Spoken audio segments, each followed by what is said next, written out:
जय जय रघुवीर समर्थ. राम राम राम राम. पूज्य चरणी कोटी कोटी प्रणाम. आणि सर्व हरिभक्त गुरुभक्तांना स्वानंदाचा राम राम. नारायण. आज दिन विशेष नाही, पण तरीही गुरुवारच्या निमित्तानं काही प्रश्न आलेले आहेत. त्या प्रश्नांची यथा सांगसेवा श्रींच्या चरणी अर्पण. नारायण. पहिला प्रश्न आहे, राम राम राम. बऱ्याचशा सिद्ध पुरुषांचे कलकत्ता आणि पश्चिम बंगाल या प्रांताशी, या राज्याशी त्यांचे निकटचे संबंध असतात. याला कारण काय असावं? तर जसं गुरुदेवाने सांगितलं होतं, हा जो नारायण स्वामी आहे तो तिकडचा एक योगी होता. त्यांना भात फार आवडायचा आणि कार्यकारण प्रारब्ध पूर्ण झाल्यानंतर त्या जन्मीच त्यांना पुन्हा आणखी सुचलाम श्रीमताम गेहे योगो भ्रष्टो बीजायते या न्यायाप्रमाणे भगवंतांनी सांगितले की खरोखर तुझी अनन्य भक्ती असेल, योगनिष्ठा असेल, तर उरलेलं तुझं ते पूर्ण करण्यासाठी तुला एका श्रीमंत कुळात, श्रीमंत योग्याच्या ठिकाणी मी तुला जन्माला घालेन. तर तसं त्यांच्याबद्दल सुद्धा म्हटलं जातं. आणि दुसरी गोष्ट, बंगालचे जे लोक आहेत त्या लोकांना थोडंशी शार्प बुद्धीची लोक मानली जातात. ठीक आहे ना. आपल्या विशेष भागामध्ये म्हणजे तपस्येमध्ये ते लोक करतात. आता उडिया बाबा आहेत, बेंगोली आहेत. चैतन्य महाप्रभू बेंगोली आहेत. ठीक आहे ना. असे तिकडं थोडंसं श्रद्धेच्या बाबतीत, ज्ञानाच्या बाबतीत, निष्ठेच्या बाबतीत एक तपस्व्यामध्ये तपस्व्याभ्यम आधिक्यो. ठीक आहे ना. अनेक तपस्व्यामध्ये असे मोठमोठे श्रेष्ठ तपस्वी तिकडचे मांडले जातात. ही एक गोष्ट आहे. दुसरी गोष्ट, त्या देवतेचा बी एक विशेष प्रभाव राहतो. कोणाचा? कालीचा. म्हणजेच अष्टदा प्रकृतीमध्ये कालीला सुद्धा फार मोठं स्थान दिलेलं आहे. नरसंहार तिने केलेला आहे. कुठला? दैत्यांचा. तर हे झालं पुराणकालीन. तर आपल्यामध्ये सामर्थ्य शक्ती जर प्रकट करायची असेल तर दृढ श्रद्धा, दृढ विश्वास आणि दृढ वैराग्य ह्या गोष्टी तलवारीच्या पात्याप्रमाणे जपाव्या लागतात. आणि ते सामर्थ्य आपल्याला त्या देवतेकडून पुरवलं जातं. ठीक आहे ना. म्हणून देवतेची महिमा ही भक्तालाच माहीत आहे. योग मार्गाला, ज्ञानमार्गाला माहीत नसते. ठीक आहे ना. योग मार्गाचं एवढंच आहे की बैठक सिद्धीला न्यायची. ज्ञानमार्गाचं एवढं आहे की विवेक सिद्धीला न्यायचा. पण विशेष म्हणजे आणि असा काही नियम बी नाही. इकडे बी भरपूर मोठे तपस्वी झालेत. पण आता विचारलं म्हणून ह्या प्रश्नाचं फक्त उत्तर दिलं. पण असा काही नियम नाही की तपस्वी कुठला असेल. ठीक आहे ना. पण तरीसुद्धा त्यातली त्यात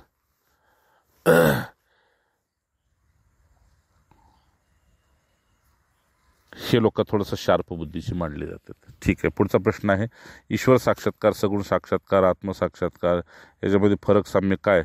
आणि काय फरक आहे? साधकाने कशासाठी प्रयत्न करावा? तर प्रयत्न हा शब्दशः अर्थ घेऊ नये. म्हणजे साधकाने कशासाठी प्रयत्न करावा? तर पहिली गोष्ट अशी आहे की ज्या लोकात तुम्ही आलेला आहात त्या लोकात मृत्यूला सत्य मांडलेलं आहे आणि दुःखाला बी सत्य मांडलेलं आहे. आणि त्या सगळ्याची उपज आहे ते अज्ञान आहे. ठीक आहे ना. आणि अज्ञानाला खतपाणी कोण घालतं? तर आपला मोह घालतो. ठीक आहे ना. समजते ना. हां. मग मोह घालतो. मग काय करावं नेमकं? तर आता साधकानं कशासाठी प्रयत्न करावा? तर आपल्या संतुष्टीसाठी, समाधानासाठी. म्हणजे सुख असावं, पण ते सुखाच्या पलीकडचं असावं. ठीक आहे ना. त्याला आनंद म्हणतात. हे मायावी सुख जे आहे ते येतं आणि जातं आणि तुम्हाला दुःखी करतं. ठीक आहे ना. अच्छा, दुःखातून निवृत्त होण्यासाठी कुठेतरी आश्रय घेतो, पुन्हा सुख मिळालं असं वाटतं, पुन्हा दुःखच येतं. अच्छा, दुसरी गोष्ट काय आहे की जागं झाल्यानंतर जसं स्वप्नाचा आपला काय संबंध राहत नाही, तसं ज्ञानानंतर आपला या प्रकृती तत्वाशी विशेष काही असं घेणं देणं राहत नाही. व्यावहारिक आणि प्रारब्धकालीन जे काय असेल तेच राहतं. ठीक आहे ना. त्याच्यातल्या सुखदुःखाशी बी संबंध राहत नाही आणि त्याच्यातल्या अपयशाशी आणि यशाशी बी फारसा काही संबंध राहत नाही. दुसऱ्यांच्या बरोबर दुःखात दुःखी आणि सुखात सुखी व्हावं लागतं. तो गौण भाग आहे. तेवढं लीला नाटक करावंच लागतं. ठीक आहे ना. रागाच्या ठिकाणी राग, प्रेमाच्या ठिकाणी प्रेम हे व्यक्तच करावं लागतं. पण हे जीव लोकापुरतं. पुन्हा एकदा सांगतो, जसं तुम्ही पासआउट झाल्यानंतर शाळेतून तुमचा वर्ग वेगळा होतो आणि ज्या वर्गातून तुम्ही पासआउट झाला तो वर्ग तर चालूच असतो. पुढच्या वर्गात तुम्ही जायचं की नाही हे त्यासाठी तुम्ही स्वतंत्र आहे. तसं एकदा तुम्ही पूर्णत्वाला झाल्यानंतर तुम्ही ह्या मृत्यूलोकात यायचं की नाही हे तुमच्यावर आहे. काय यायचं हे बी तुमच्यावर आहे. यायचं की नाही हेही तुमच्यावर आहे. ठीक आहे ना. समजतं ना. मग हे नक्की समजा की जसं इथं तुमच्या इथे जाती धर्मकुळ मांडलेला जातो आहे की नाही. 12 बलुतेदार मांडले जातात. ब्राह्मणापासून ते क्षुद्रापर्यंत 12 जाती मांडल्या जातात, राशी मांडल्या जातात. त्याप्रमाणे हे लोक मांडले जातात. यात तुमचा लोक एक विशेष आहे. कोणी स्वरूप लोकात, सिद्ध लोकात आणि भरपूर लोक मांडलेले आहेत. पण विशेषतः एक लोक असा श्रेष्ठ आहे, त्याला स्वानंद लोक म्हणतात. आपल्याच आनंदात आपण रमत राहतो. ठीक आहे ना. त्या स्वानंदाचा आनंदाशी काय संबंध नाही.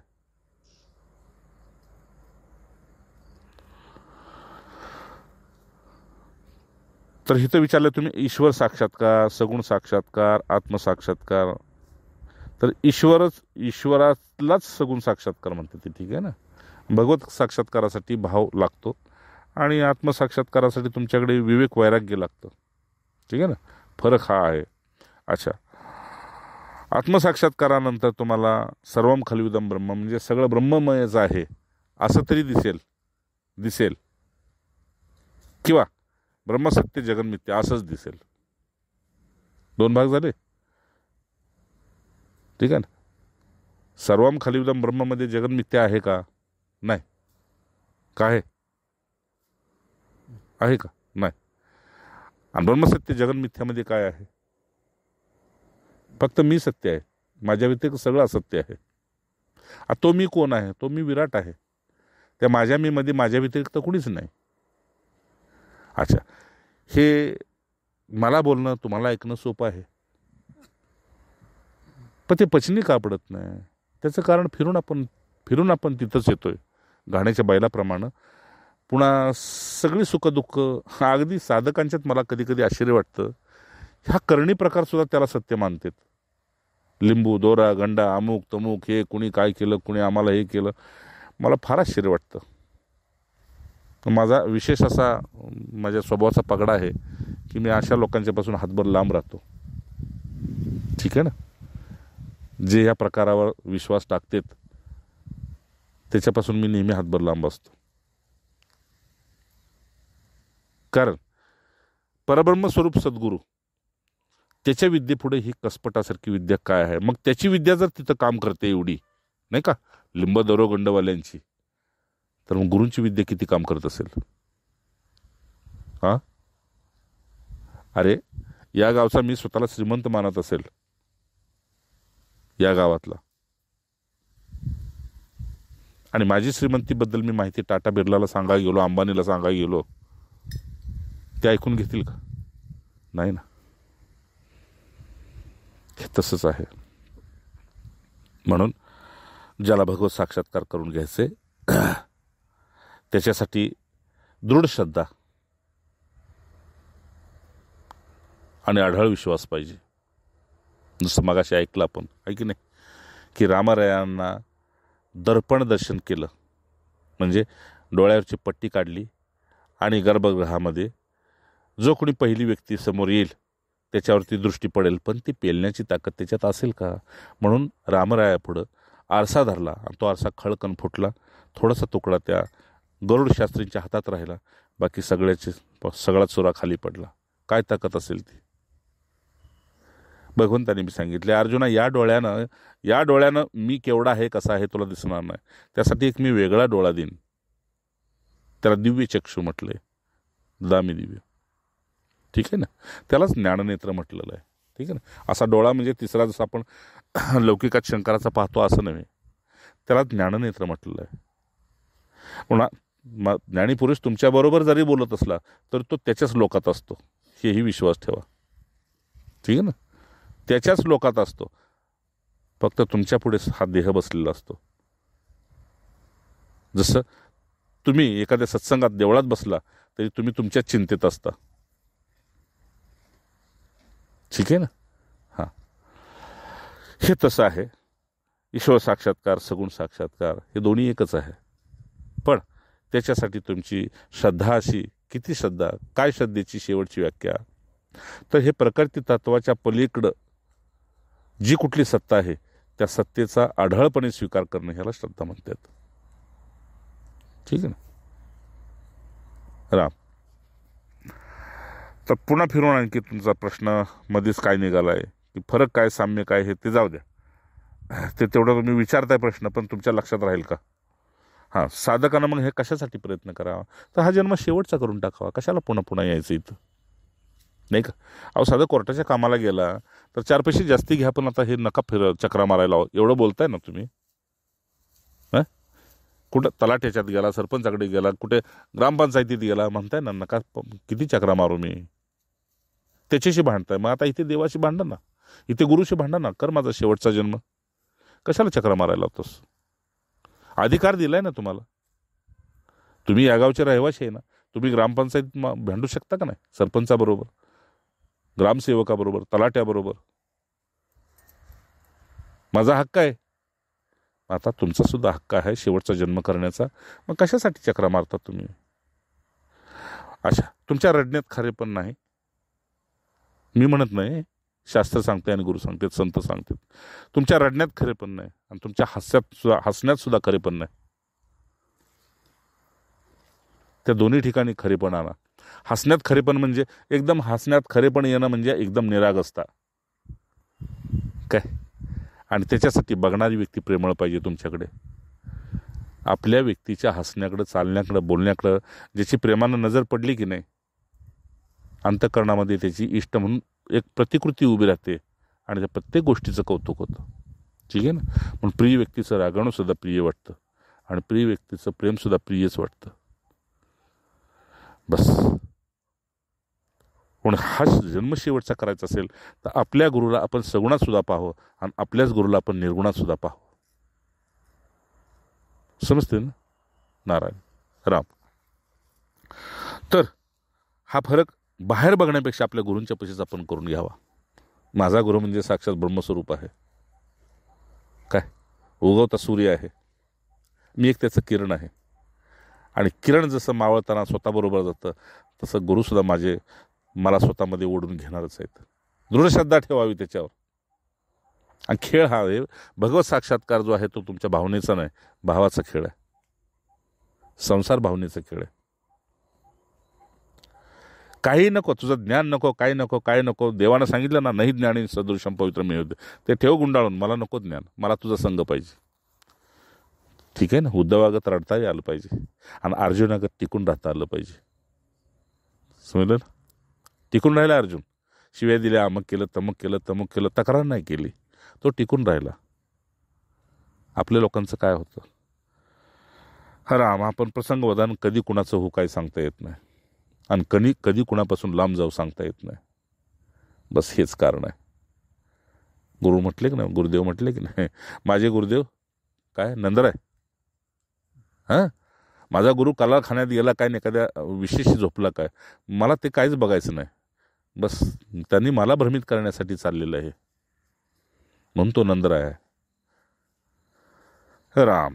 समजलं. अच्छा, पुढचा प्रश्न. जन्म घेणे व मरणे व परत जन्म घेणे ही जी शृंखला आहे ती किती जन्मानंतर तुटते? आलंय थोडंसं उत्तर आता ना. हां. आणि तो मनुष्य भक्तिमार्गातून मुक्त होतो याचा काही निश्चित आकडा आहे का? म्हणजे काय, निश्चित आकडा आहे काय व किती आहे? हा हां आकडा सांगा. तुकाराम महाराजांचं काय आपण काय, किती वेळा जन्मा यावे आणि फजिती करून घ्यावे. ठीक आहे ना, तुम्ही आकडा विचारलाय ते मी आकडे काय लावत नाही कधी. त्यामुळं पण जन्म घेणे आणि मरणे, परत परत जन्म घेणे ही शृंखला आहे, ती किती जन्मानंतर तुटते. राम राम राम राम राम. ठीक आहे, त्याचं तुम्हाला तुमच्या संसारातलं लौकिक उदाहरण सांगतो.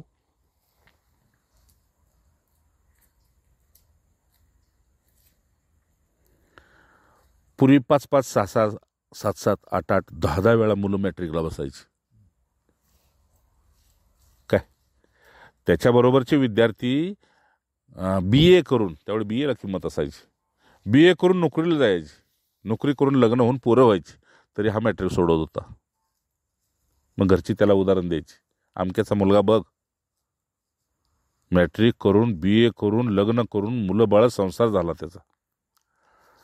बस हा फरक साधू संतात आणि सामान्य लोकात असतो. ते एकाच जन्मात शेवटचा जन्म करतात. आता तुम्ही जन्मोजन्मी फजिती करून घेता का? तर बाप दादाची इस्टेट मुलाला दिसते का नाही, तेव्हा तो बेफिकीर असतो किंवा घरचे संस्कार कमी पडतात. तसं आपल्यावर संस्कार कमी पडतात आणि आपल्याला दिसतंय काय माहिती आहे का, की ही माझं आहे आणि हा मी आहे, ही इस्टेट आहे तुमची फार मोठी, त्याला पुसायला मागत नाही. समजले ना? अच्छा राम, म्हणून मागाशी सांगितलं किती वेळा जन्म याव्या.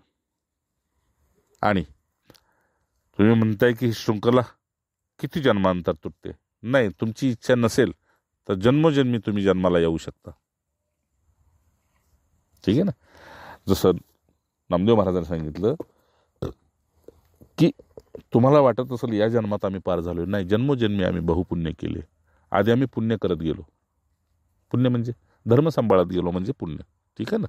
पुण्य करत गेलो म्हणजे दानधर्म एवढंच नव्हे, धर्मरक्षण करत गेलो आणि धर्मानं आमचं रक्षण केलं, हा खरा त्यांचा अर्थ आहे.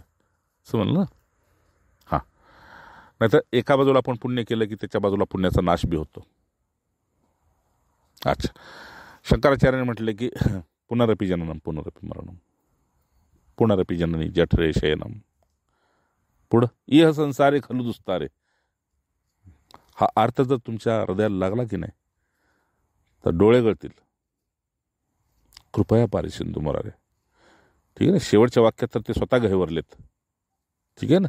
की नको हे तपस्याचं ढोंग मला, माझ्यासारखा श्रेष्ठ संन्यासी कोणी नाही, माझ्यासारखा अमुक कोणी नाही, माझ्यासारखा तमुक कोणी नाही, हे स्वतःला लांछन लावून घेतलं. नको मला म्हटले काय, मग तू माझा मी तुझा, बस आता मला एवढंच पाहिजे. बरं, शेवटच्या वचनानं जर शंकराचार्य घाईवरतेत तर आपण फक्त वाचतो, घाईवरत नाही ना. पण ज्यांनी जे लिहिलंय की आपण ते होऊन वाचावं. समज घ्या ना? ज्यांनी जे लिहिलंय की नाही आपण ते होऊन वाचावं, अध्ययन करावं, तर ते तसं करावं. दासबोध समर्थांनी लिहिलं आहे ना, नाही असं वाटावं मीच तो दंडी संन्यासी आहे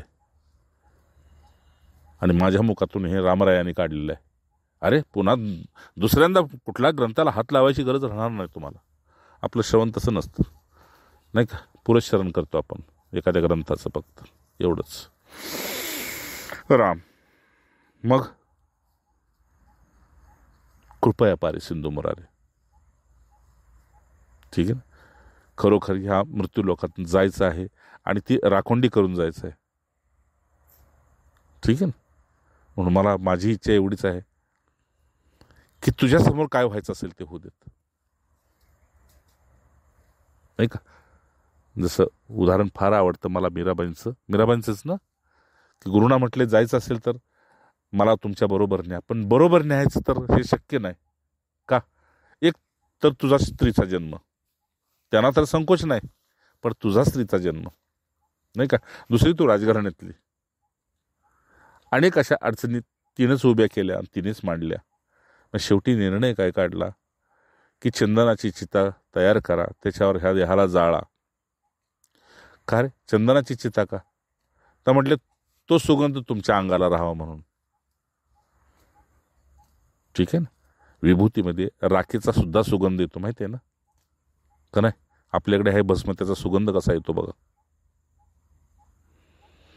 मग चंदनाची चिता करा, त्याच्यावर मला माझं शरीर ठेवा. आणि जसं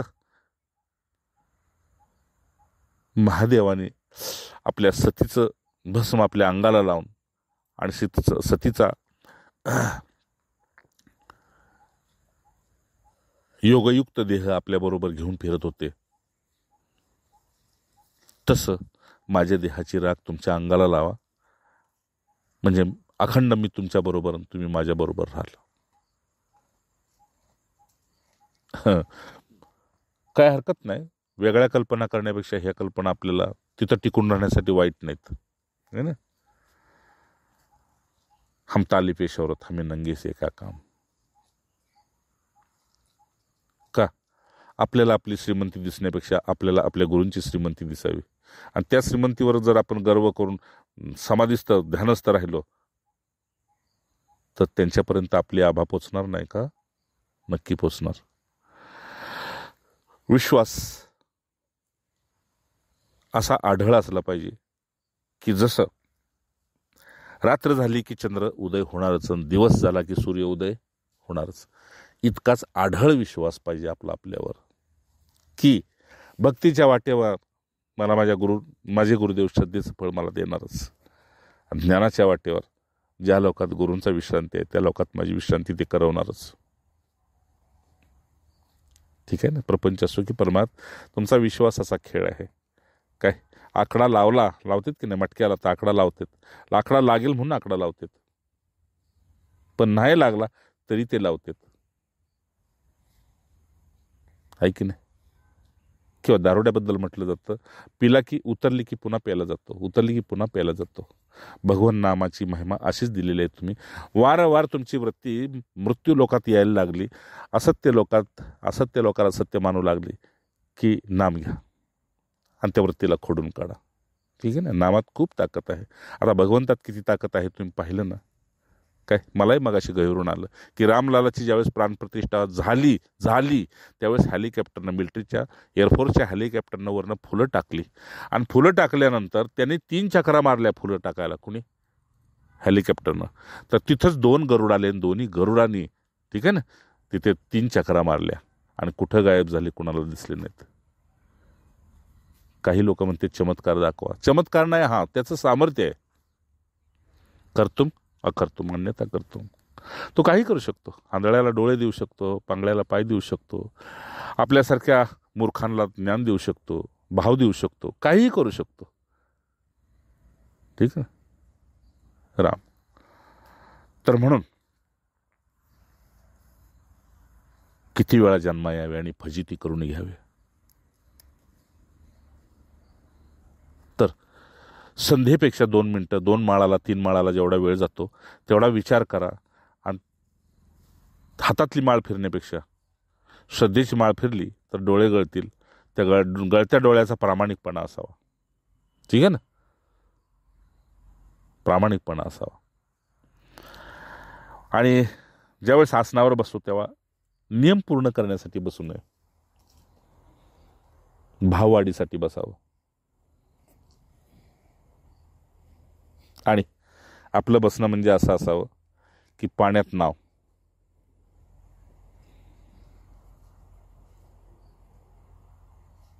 ठीक आहे ना, आणि हृदयात भाव इतका ओलावा असावा. जसं नावेच्या 10 दिशेला ओलावा असतो ना, 10 दिशेला ओलावा असतो. आपली दृढ श्रद्धा तितकी आढळ असली पाहिजे. नाही, मला हा शेवटचा जन्म करायचा आहे, बस मला पार व्हायचं, नको आता. कुणी म्हटलं नको देवराय अंत आता पाहू, किंवा कार्य देवा तुझा माझा कार्यवैराकार दुःखाचे डोंगर दाखविशी. हे त्यावेळेस त्याने ते अनुभवले आणि म्हणून ते शब्दात फक्त त्याने उतरवले. उगीच त्यांना कवित्व येत होतं म्हणून त्यांनी ते केलेलं नाही. त्यांना आश्चर्य वाटले की खरोखरच इथं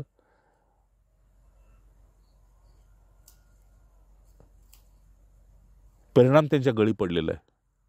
समजतं ना, गळी पडणे, परिणाम त्यांच्या गळी पडलेला आहे की ज्या मैताला जातोय त्याची राग पाहतोय. उद्या हेच दिवस तुझ्या पुढे आहेत, तुझ्या पुढे आहेत हे दिवस, तरी तू जागा होत नाही. चेष्टा मस्करीत तू आयुष्य गमवतो.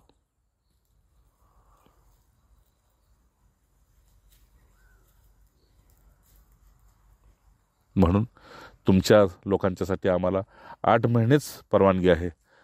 तुम्ही करोडपती, तुम्ही प्राण जरी आमच्या चरणावर ठेवला आणून, तरी आम्ही चातुर्मासात आम्ही तुम्हाला काडीचा संग देणार नाही. काय तुमच्यावर नजरसुद्धा टाकणार नाही, कारण आम्हाला त्याची आज्ञा प्रिय आहे. ठीक आहे ना, त्याची आज्ञा प्रिय आहे. त्याची आज्ञा मोडली तर आमचं आयुष्य संपलं, आमचं तप गेलं.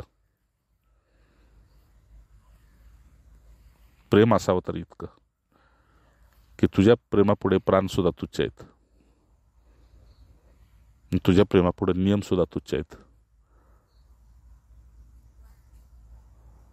बस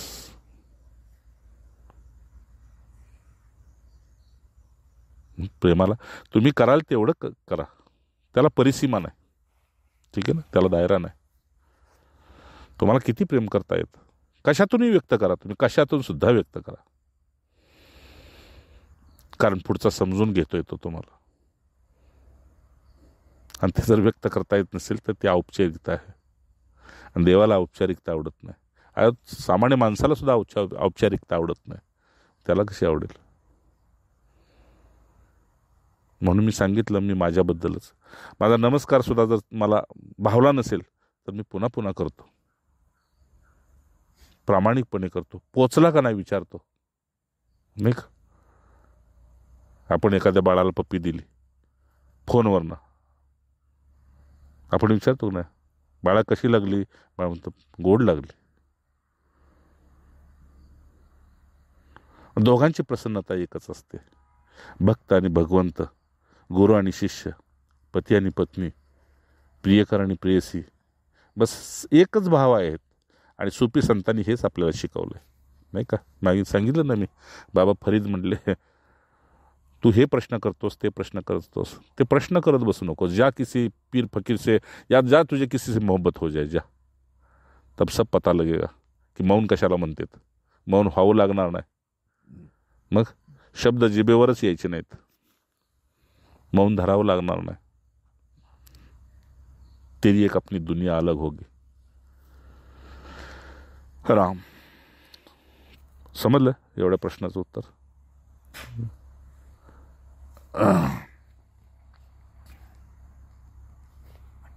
नारायण.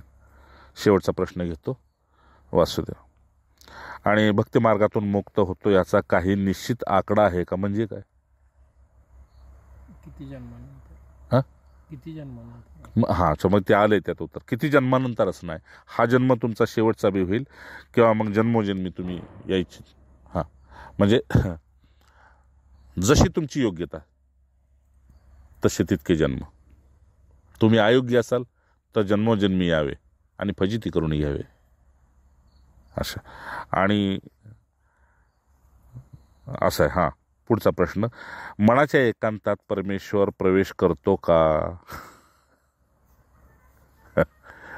मनाच्या एकांतात प्रवेश करतो का, बरं, का तो तिथेच असतो याविषयी थोडेसेच दमतो. रार आहे. दोन्ही बाजूने सांगतो. मनाच्या एकांतात परमेश्वर प्रवेश करतो का, भक्तिमार्गाच्या वाटेनं असं आहे. इंद्रियाणाम मनश्यास्मी. ठीक आहे ना. अरे मी मनच आहे, तुझं मन हे मीच आहे. तू मन हे मीच करी, हे मनच भगवंत आहे. कुणासाठी, जीवासाठी. सिद्धांच्यासाठी मन भगवंत नाही. का माहिती आहे का, चेष्टा इंद्रिय आणि प्रकृती स्थानी करशती. त्याचं आकर्षण प्रकृतीकडे, आमचा आणि त्याचा काय संबंध नाही. नालायक बडायचं आहे ते आम्ही, काय त्याला जवळ बी घेत नाही म्हणतात. ठीक आहे ना. तुम्ही मनाचा विचार करत बसाल म्हणून सिद्धपुरुषापाशी, सिद्धपुरुष तुम्ही भाग्यवान आहात जर तुम्ही तुमच्या मनाचा तो जो विचार करत असेल तर. नाहीतर तो स्वतःच्या मनाला जसं लाथडतो तसं तुमच्याही मनाला लाथडून टाकतो. कितीतरी सिद्धपुरुषांच्या जवळ मी अनुभवलंय. चल भाग साले, नाही, खटाकावाले बाबा म्हणायचे ना, बापू सांगायचे, खटाकेवाला बाबा होते. ते भुई धोपटायचे, जमिनीला धोपटायचे आणि ती शिव्या द्यायची. तर लोक म्हणायचे कुणाला शिव्या देतात, तर ते मनाला शिव्या द्यायचे, ठीक आहे ना, आणि धोपटायची भुई. आणि लोकांना म्हणायचे कुणाला मारताय, ती काय म्हणले त्याला धोपटतोय, कुणाला, मनाला मारतोय म्हणले काय. आणि खरोखर तो राग व्यक्त करताना लोक बघून आश्चर्य करायचे. काय एखादं जनावर आपण एखादे सर्प बडवतो तसं ते बडवायचे. राम समज घ्या बात. तर भक्ती मार्गाच्या बाजूनं सांगितलं की ते मन मीच आहे. आता बोला मग आता कुठल्या मनानं कुणाचा विचार करायचा, ते मन मीच आहे. म्हणून मनाच्या श्लोकामध्ये भक्ती आणि ज्ञान दोन्ही विषय घातलेले आहेत. मना तू चिरे पूर्व संचित केले, आता भोग.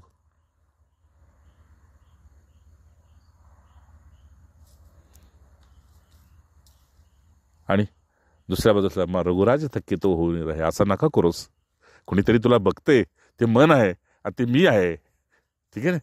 पुन्हा सांगित नुपेक्षी कदा रामदास अभिमानी, अरे विश्वास ठेव मनावर. मनातीत म्हणून मनातीत होऊन राहे, ज्ञान मार्गात शिरले लगेच.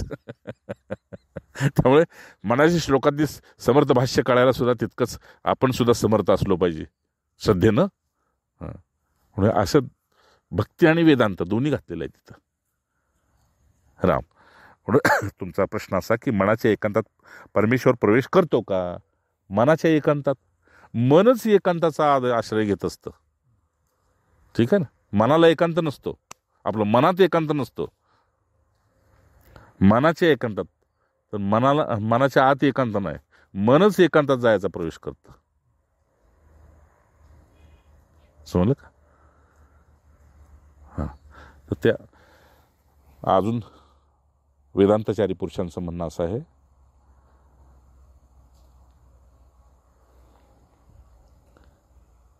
की ब्रह्मसत्य जगन मिथ्या म्हटल्यावर ह्या जगाचा करता कोण म्हणून विचारत बसू नकोस, ठीक आहे ना. कारण खोट्या जगाचा करता, स्वप्नाचा करता कोण आहे. पडलं आणि निघून गेलं. पडायसाठी काय रचलं नाही आणि घालवायसाठी काय केलं नाही, पडलं आणि गेलं. आणि असे किती किती स्वप्न पडली आणि गेली तुम्हाला वयाच्या 50 पर्यंत. तसं ह्या वेळेस किती वेळ जग रचलं आणि गेलं, किती आली आणि गेली. अच्छा, हे तसंच आहे. खऱ्या अर्थानं या जगाचा कुणी करता नाही. पण हे पचेल का, नाही पचणार. मागे मी सांगितलं हे ब्रह्मदेवाला पडलेलं एक स्वप्न आहे. तुम्हाला पडलेलं स्वप्न तुमच्या पुढे निघून गेलं. ब्रह्मदेवाला पडलेलं स्वप्न त्याच्या काय 1000-100 वर्ष, लाख वर्ष काय त्याची संख्या दिली, त्या संख्येनं ते निघून जाईल. आणि ब्रह्मदेव पुन्हा जागा होईल आणि पुन्हा भगवंताला विचारेल प्रभू काय करू. तर प्रभू म्हणतील मला करमत नाही, आणखी निर्माण कर. नारायण ह्या शृंखला. म्हणून ह्या सगळ्या फंद्यात पडण्यापेक्षा आपला शेवटचा जन्म कसा होईल गुरुकृपेनं इकडे विशेष लक्ष द्यावं. कारण मनाच्या एकांतात परमेश्वर प्रवेश करतो का, ह्या प्रश्नाचं उत्तर एवढंच आहे की तुमचं मनच भगवंत आहे. कोणीतरी कवी आहे ना, तो प्रदीप का कोण, मन ही देवता मन ही ईश्वर मन से बडा नकोय, मन से कोई भाग सके ना. आहे का नाही. कुठेही पळून गेला पण मनापासून कुठं पळायचं. म्हणून कबीर महाराजांनी असं सांगितलंय, खरोखर तुला भगवंताचं व्हायचं असेल तर त्याच्यासाठी जंगलात जायची गरज नाही. आणि खरंच भगवंताचं व्हायचं असेल तर जिथं राहतोस, आहे का नाही, ज्यांच्यात राहतोस त्याच्यात अडकून पडायची गरज नाही. आता ते आपल्या योग्यतेप्रमाणे आपण निवड केली पाहिजे, नाही का. आमच्यावर प्रसंग आला, आम्ही लात मारली. आला तुमच्यावर प्रसंग तर तुम्ही पहिला विचार करणार लात मारून जायचं कुठं, खायचं काय, उद्याचं कसं काय. नाही, आत्ता रागा वैतागात गेलो की आत्ता आवेश आला म्हणून गेलो, 4-5 दिवसानं आहे की नाही उतरली उर्मी, उतरली गरमी की 5-6 दिवसानं घरीच फोन करतो, आहे का सगळे तुम्ही बरे लोक. आणि तिकडून जर उत्तर तुम्हाला आलं कुठं आहे तुम्ही, तर हाय हिमालयात, ठीक आहे राहा तिथंच, नका येऊ. केवढा पडायचं आहे तुम्हाला. राम नारायण. असं हे जिव्हारी लागलं पाहिजे. ठीक आहे ना, विनोदाचा भाग जाऊ द्या, हे जिव्हारी लागलं पाहिजे. हा शेवटचा जन्म करायचे आणि विचार आहे बरे अंतराबोध विचार करा. अविचारीपणानं आयुष्य गमावू नका. एवढंच आपल्याला गुरूंचा वारंवार संदेश असतो. बस राम. गुरुवचनांचा, शास्त्रवाचनांचा तुम्ही जेवढा आदर कराल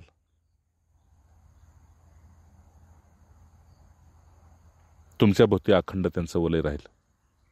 आणि विश्वास ठेवा, प्रयत्नानंतर परमेश्वर असतो. हे म्हटलंय की नाही, आहे की नाही? प्रयत्नानंतर परमेश्वर, यत्नेतो देव जाणावा, समर्थ म्हटले. प्रयत्नानंतर जसा परमेश्वर असतो तसं साधनेनंतरच सिद्ध होण्यासाठी गुरुची कृपा होते. इति शिवम. जय जय राम राम राम राम.